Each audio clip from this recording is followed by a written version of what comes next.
There is heavy tension on Nigerian government as ICC issue last warning to Bola Tinubu on SIEMON Ekpa's arrest. According to reports from Nigeria media outlets, SIEMON Ekpa, a controversial figure and leader of the Biafra movement, has been detained in a high-security Finnish prison and his assets seized. This claim was, however, disputed by his supporters, who argue that it is misinformation propagated by Nigerian authorities. The issue allegedly involves international courts, ICC, and accusations of terrorism, and the ICC has called on the Nigerian government to come and defend their charges of terrorism against SIEMON Ekpa. This news update also highlights ongoing violence and loss of lives in southeastern Nigeria, referencing the need for reinforcements and strategic actions. In another news update, a man allegedly entered a hospital, removed an oxygen mask from a patient, and prayed, claiming faith in Jesus would heal the individual. Unfortunately, the patient reportedly died, raising concerns about security and accountability in healthcare settings. However, critics have criticized religious extremism and emphasizes the importance of modern medical care over blind faith. Meanwhile, critics have reflects on the social and political challenges in Nigeria and urges listeners to adopt practical solutions rather than relying solely on faith. Let's take a journey into what has become a major talking point in Nigeria and beyond. The country is on edge and tensions are running high. The International Criminal Court, ICC, a global institution that deals with issues like war crimes and terrorism, has issued a stern warning to Nigeria's president, Bola Ahmed Tinubu. The issue? SIEMON Ekpa, a figure who is both admired and criticized for his leadership in the Biafra movement. This story has layers. It's about politics, justice, international relations, and the everyday lives of people in Nigeria, particularly in the southeast. It's a tale of a divided nation grappling with the consequences of its decisions and the actions of its leaders. So sit tight as we unravel the details. To understand the current situation, we need to start with SIEMON Ekpa. Born and raised in Nigeria but now based in Finland, SIEMON Ekpa is a lawyer, politician and self-proclaimed freedom fighter. He's also one of the leading voices in the indigenous people of Biafra, IPOB movement, a group advocating for the independence of southeastern Nigeria. This region, historically known as Biafra, has a long and painful history tied to a civil war that lasted from 1967 to 1970. SIEMON Ekpa rose to prominence as a successor to nnamdikanu, the detained leader of IPOB. While some see SIEMON Ekpa as a champion for justice and self-determination, others view him as a destabilizing force. His fiery rhetoric and controversial strategies have made him a polarizing figure. Recently, the International Criminal Court got involved in what has become a complex and heated situation. Reports emerged claiming SIEMON Ekpa had been arrested in Finland and placed in a high-security prison. It was said that his assets were also seized. This news spread like wildfire, fueling debates and speculation. But then came the twist. Supporters of SIEMON Ekpa, including members of the Biafra movement, said the reports were false. They accused the Nigerian government of spreading fake news to weaken their cause. They argued that SIEMON Ekpa was not in prison and that the claims about his assets being seized were nothing more than propaganda. Amid this confusion, the ICC reportedly summoned Nigeria's president, Bola Ahmed Tinubu, and the Chief of Army Staff, Lieutenant General Taoreed Lagbaya, to defend the charges of terrorism against SIEMON Ekpa. The court demanded evidence, calling on the Nigerian government to justify its actions. The news has put Nigeria in the spotlight, and not in a good way. People are questioning the government's handling of the situation. Is SIEMON Ekpa a terrorist, as the government claims, or is he a scapegoat in a larger political game? The ICC's involvement has added an international dimension to what was already a deeply divisive issue. The situation is particularly tense in southeastern Nigeria, where the Biafra movement has strong support. Over the years, the region has seen violence, protests and clashes between IPOB members and security forces. The human cost has been enormous: lives lost, families torn apart, and communities left in ruins. A recent video circulating on social media showed the aftermath of one such clash. The images were heartbreaking: young men lying lifeless, their dreams cut short. It's hard to watch something like that and not feel a deep sense of sadness and anger.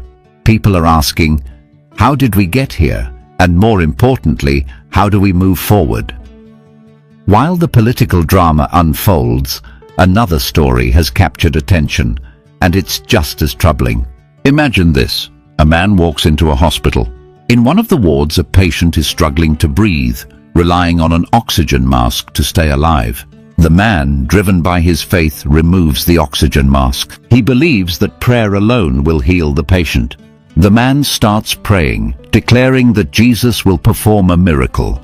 But tragically, the patient dies. The man wasn't a doctor, nor was he authorized to make such a decision. He was just someone who believed he was acting in the name of God. This incident has sparked outrage and a heated debate. People are questioning how someone could walk into a hospital and interfere with a patient's treatment. Where were the security measures? How could the hospital allow this to happen? At the same time, the incident has reignited conversations about the role of faith in our lives. While religion is deeply ingrained in Nigerian culture, this tragedy has shown the dangers of taking faith to an extreme. It's a reminder that faith and reason must go hand in hand. These two stories, SIEMON EKPA and the ICC on one hand and the hospital tragedy on the other, are different in many ways. But they share a common thread. They highlight the challenges Nigeria faces as a nation. From political instability to social issues, there's no shortage of problems to address. In the case of SIEMON EKPA, the issue is one of governance and justice. How does a country balance the right to self-determination with the need to maintain national unity? How does it address the grievances of marginalized regions without resorting to violence or repression? As for the hospital incident, it raises questions about education, awareness, and accountability. How do we ensure that people understand the limits of their actions, even when driven by faith? How do we protect vulnerable individuals in healthcare settings? The road ahead won't be easy, but there are steps that can be taken.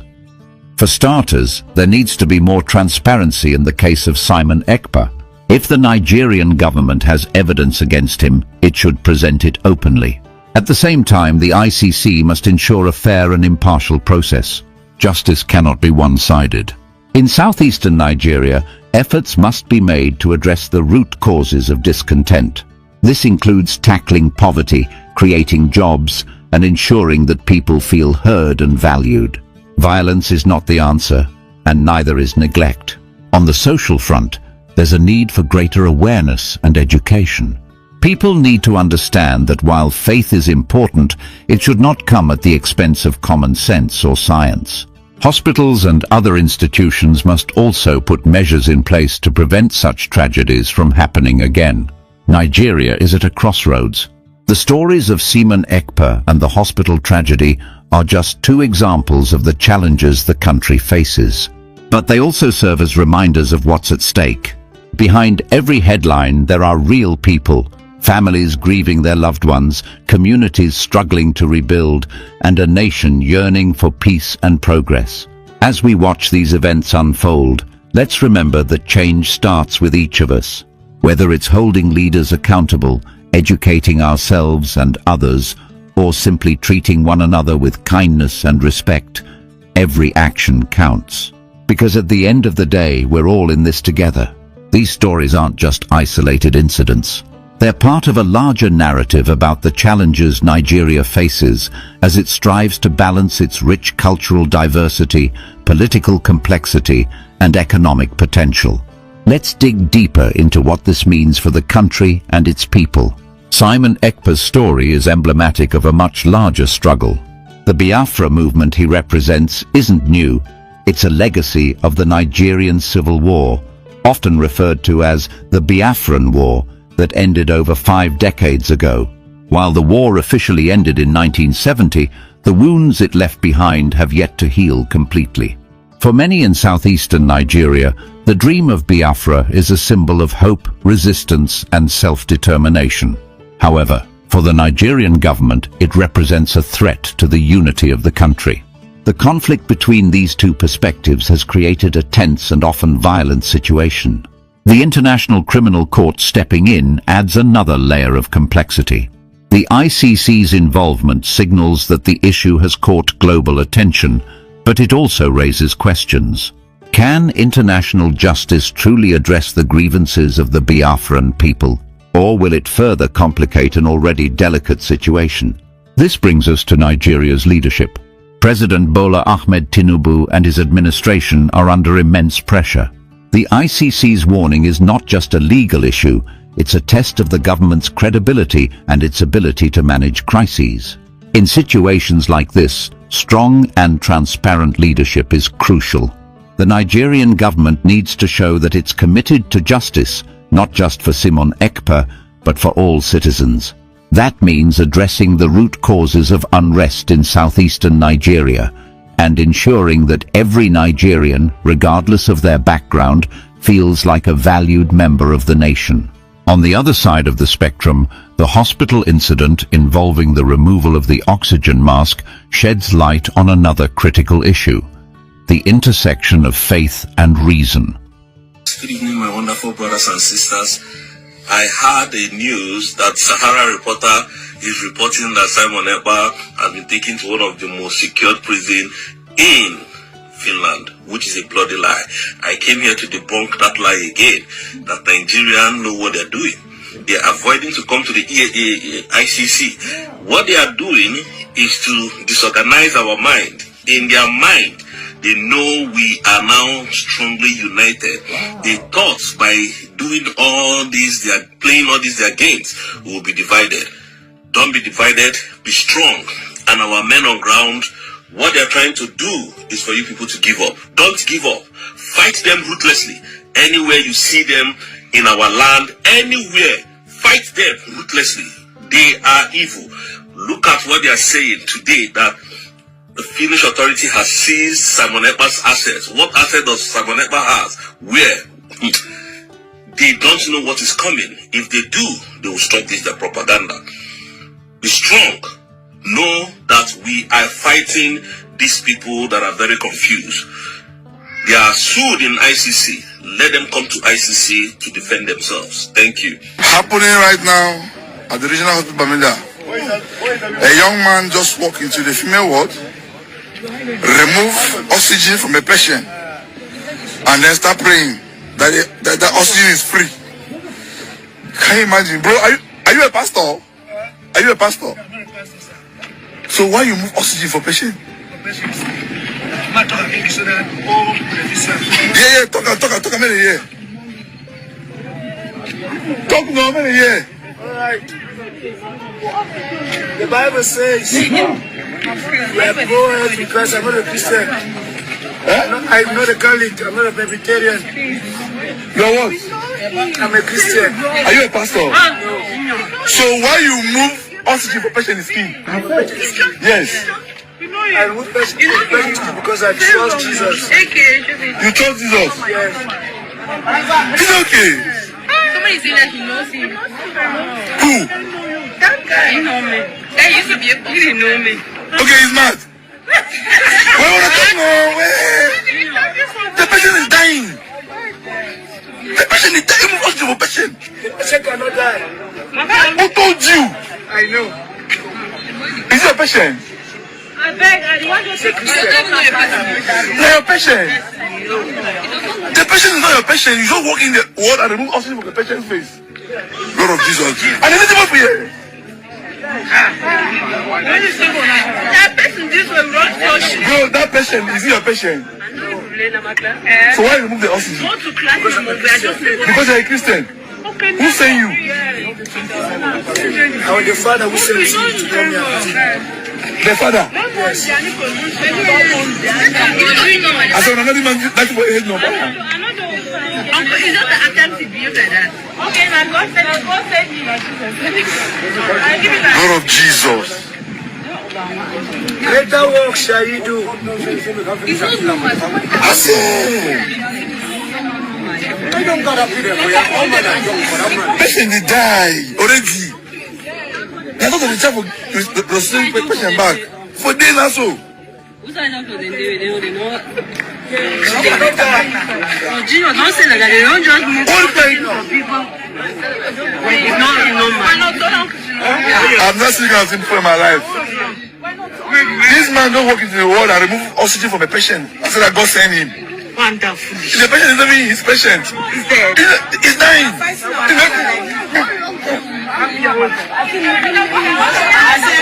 Happening life at Baminda Regional Hospital. Can you imagine? Yes, no, I'm not going him. I'm not going him. So dying and me sister I'll kill you. Before that woman never they don't rest out cool. If he dying and me I'll kill you. It can never be done. What a wonderful question, the anchor of this great platform. First and foremost, I want to say, SIEMON EKPA has come out to say, or has outlined countless times that he said that the Nigerian government cannot win Biafra with a barrel of gold for the second time. Now when he said that, see, Nigerian government cannot win Biafra with a barrel of gold, it means that nobody needs to die for them to exit Nigeria. Now, Ojogun fought Biafra in a different dimension. Now, nnamdikanu did it via his own dimension. So Ekpa is taking it globally. And now, we've seen world body recognize Biafra. We've seen the UN and then some other global body have come out to endorse the Biafra struggle. So kudos to him, it is a plus. Some persons have come out to say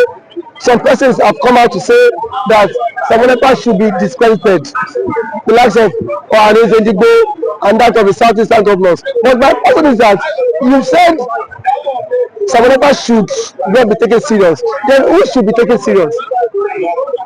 The government who is not willing to protect our people? Is it the people who have refused to speak up when the Igbo man has been marginalized in the country? Is it the same governors who have become a tools in the hands of their Fulani master? So for you to even have a character like SIEMON EKPA and nnamdikanu to have come out to say enough is enough, that we are tired of this contraption called one Nigerians. It shows that these people have this mindset that, see, they can no longer be the slave. So for him to have even gone as far as to hire lobbyists that will speak on behalf of Biafra in the world in the UN summit, to me it's a plus, and that alone, the voice of Biafrans will be heard globally, and the voice of an Igbo man is also being heard globally. Now let me take it back the line. When Southern Sudan and South Sudan wanted parted ways, nobody killed each other. Nobody go through the route of violence. It was done amicably. So SIEMON EKPA is doing it amicably for him to convince world leaders that this thing is possible. And why the government of the day, the present government of Nigeria, are not seeing it that way. Thank you. You can also to the government, to the Nigerian government, be worried about this. Why would they be worried? The same people have sent assassins to kill SIEMON EKPA. Now only he has escaped. So see, one thing about it is that the government of the day, they are panicking. There's panic. You know what it is now? Say a particular tribe or a major tribe to exit your country. You know how an Igbo man is. You know the investment of an Igbo man is in the country. Now imagine in Nigeria without an Igbo man. Let's just imagine that. That means dominance. That means the Hausa man would now dominate virtually every government parastatals in Nigeria. So now the reason why the Igbo man is still believe that's Nigeria is because the Igbo man is still in the contraption called Nigeria. But eventually, if the Igbo man leaves, my brother, the Yoruba man will know the true meaning of Nigeria, and then we now know who owns Nigeria. Just like what Angwabula said, he said they are not scared of the Igbos parting, exiting Nigerians. That was what he said. He said they are not scared. Indirectly, that means the other tribe would not have sense of belonging in the country, and we know it. We know it. I know it too. And every man now has the spirit of dominance. You cannot dominate him. If a man has the spirit of dominance, for you to dominate him, it will take ages. In terms of population, you cannot dominate them. So one thing is that Ojukwu foreseen this whole thing. That was why he championed this biafra struggle. And now, gradually, it is now becoming a reality in this contraction called Nigeria. Now, there are some Igbo men are even tired of the system called Nigeria, just because they feel their brother is still in president. Now, my brother, I can bet you, come 2027, the Yorubas will be championing the Republic more than the Igbo man. I can bet you that. That and then certain of. Yes, we will championing because it is certain when their president, when their brother is being kicked away from the presidency, already there is a plot, and which he himself cannot escape. The president himself knows that there is a plot, and then the big shots in the north are forming alliance. You know it. RFI, a powerful influence in the north, is not in the league. Sorry, is not in good terms with the president. And now nobody can take that factor. What RFI did. Honestly, that made Tinubu emerge as the president via his own influence. And then we have also the likes of Angulai, which is the chairman of the Northern Order Forum. He said, post election, that the Northern Order Forum supported Tinubu, but come 2027, Tinubu will not get their support. So what does that mean? Now if the average left person is not giving the vote, now where will they get the vote? The shots come by 2027. The same thing the Govt have been tagged the Igbos for.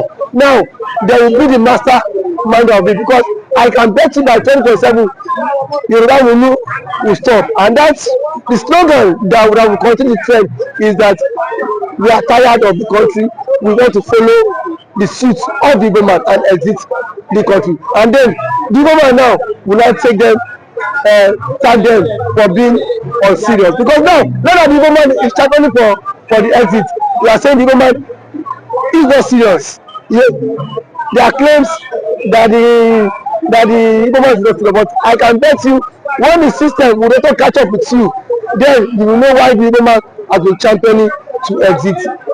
Thank you for always coming.